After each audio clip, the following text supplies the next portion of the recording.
इसमें carbonyl compound में nucleophile addition का मैकेनिज्म पूछा हो। मैकेनिज्म फटाफट देख लेते हैं। न्यूक्लियोफाइल जो है स्टेप वन आप क्या करोगे?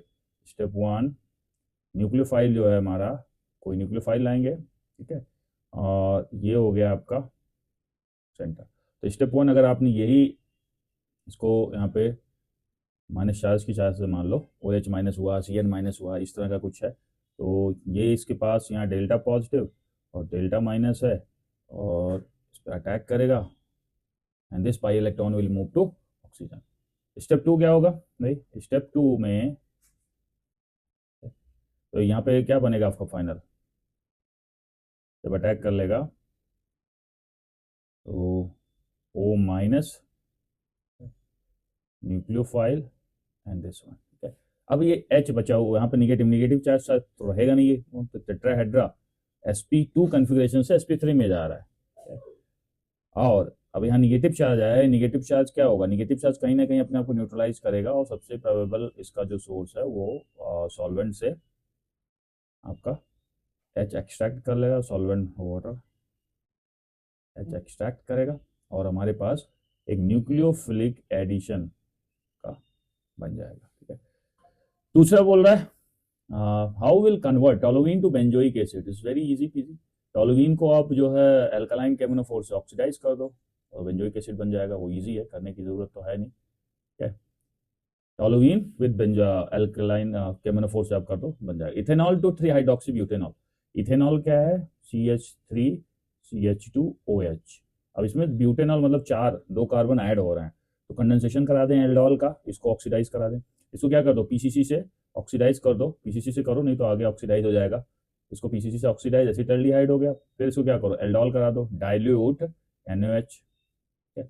और हीट नहीं, हीट नहीं कराना क्योंकि उसी पे रोक देना है, कंडेंसेशन नहीं कराना है, एल्डोल फॉर्म कर दें। अब एल्डोल हमें पता है कि यहाँ पे अटैक एक जो COO है वहाँ पे OH आ जाएगा और ये H होगा। ये O और H एक एल्डिहाइड वाला पार्ट है, दूसरा एल्डिहाइड यहाँ आके जुड़ेगा, उसका अल्फा कार्बन, और ये ऐसे रह जाएगा। तो आप देखो क्या होगा, इसका नाम अगर लिखेंगे तो 1 2 3 4, तो 3 पोजीशन पे आपका हाइड्रोक्सी ब्यूटेनॉल हो गया।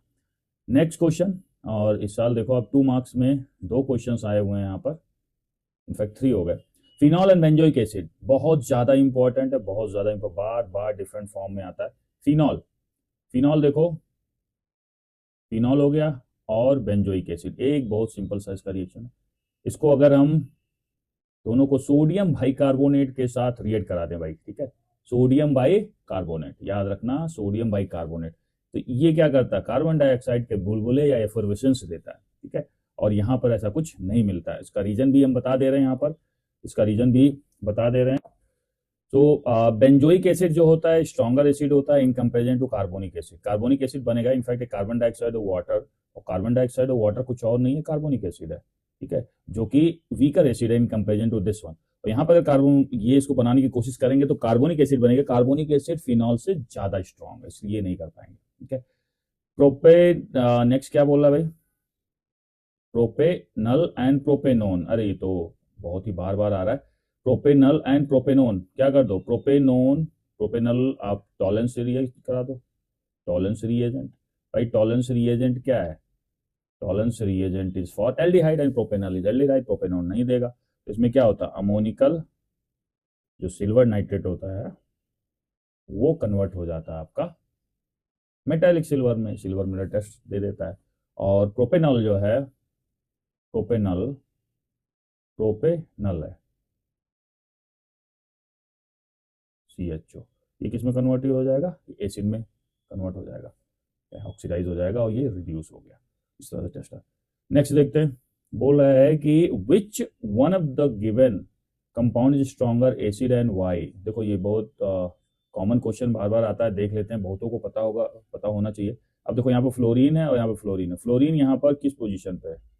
वन, अगर काउंट करें तो 1 2 3, तो 3 पोजीशन पे फ्लोरीन है यहाँ पे, 1 2, यहाँ पे 2 पोजीशन पे। तो आप जानते हो फ्लोरीन, बाकी सब कुछ सेम है, यहाँ पर फ्लोरीन की पोजीशन चेंज है तो इंडक्टिव इफेक्ट ये -I इफेक्ट शो करता है, ठीक है, ये भी -I इफेक्ट शो करेगा। लेकिन इसका इट इज क्लोजर टू तो inductive effect is very sensitive to distance.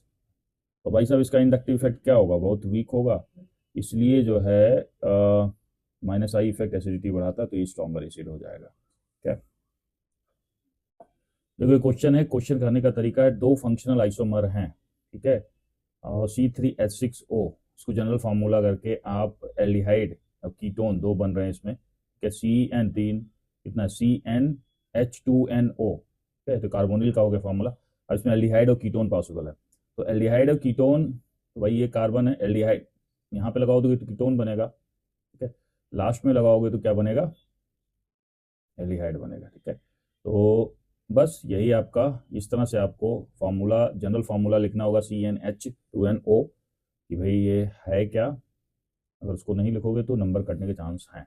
तो 2 मार्क्स है, ये लिख दिया आपने। तो आपको ए बोल रहा है कि on heating with Na, so base और आयोडीन हाइड्रोफॉर्म टेस्ट दे रहा है, प्रेसिपिटेट हाइड्रोफॉर्म, ए नहीं फॉर्म कर, हाइड्रोफॉर्म कौन देगा भाई, हाइड्रोफॉर्म में COCH3 होना चाहिए, तो हाइड्रोफॉर्म देने के लिए ये वाला हाइड्रोफॉर्म देगा, दिस वन COCH3 है, तो this will give you iodoform test. तो ये आपको दिखाना होगा कि सोडियम हाइड्रोक्साइड लिया, तो यहाँ पर आपका एक CHI3 हाइड्रोफॉर्म टेस्ट आएगा, ठीक है, प्रेसिपिटेट आएगा। तो आइसोमर बी, तो ये बी हो गया, ठीक है, और दूसरा वाला आपका ए हो गया, इसमें CH3 है नहीं तो ये प्रेसिपिटेट नहीं देगा।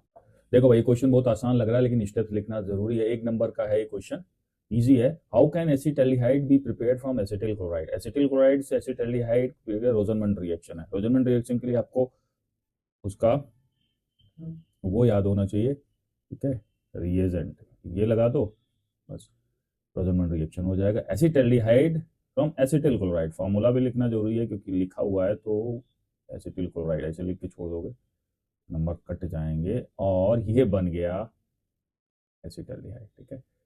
सेकेंड वाला क्या बोला है, propanal is more reactive, propanal CH3CH2CO, ठीक है, और प्रोपेनॉन, प्रोपेनॉन से ज़्यादा रिएक्टिव है, उसका सीधा सा रीज़न है, दो कारण है इसके, यहाँ पे जो delta positive, delta minus, delta positive, delta minus दोनों पे है, यहाँ पर जो है ये डेल्टा पॉजिटिव ज़्यादा होगा, because it is connected to 2 carbon ही है, ठीक है, और ये आपका प्लस आई इफेक्ट दोनों शो करेगा, इस साइड यहाँ पे प्लस आई इफेक्ट ज़्यादा है। दूसरा ये जो है क्राउडेड ज़्यादा है, ये जो है इस तरह से बल्कि दोनों तरफ से, because of steric factor,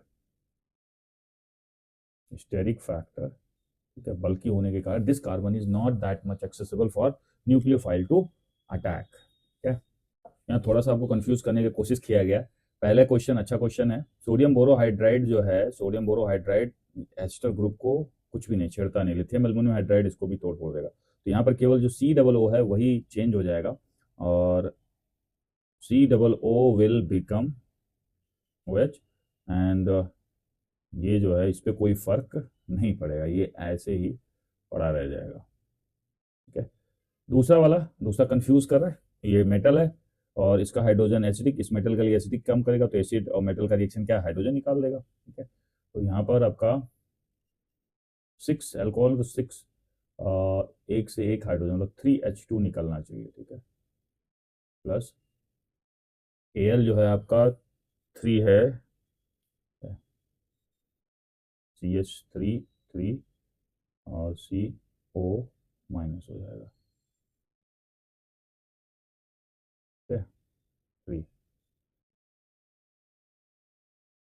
3 times हो गया, और ये 2, बस बैलेंस, ये भी जरूरी है लिखना, क्या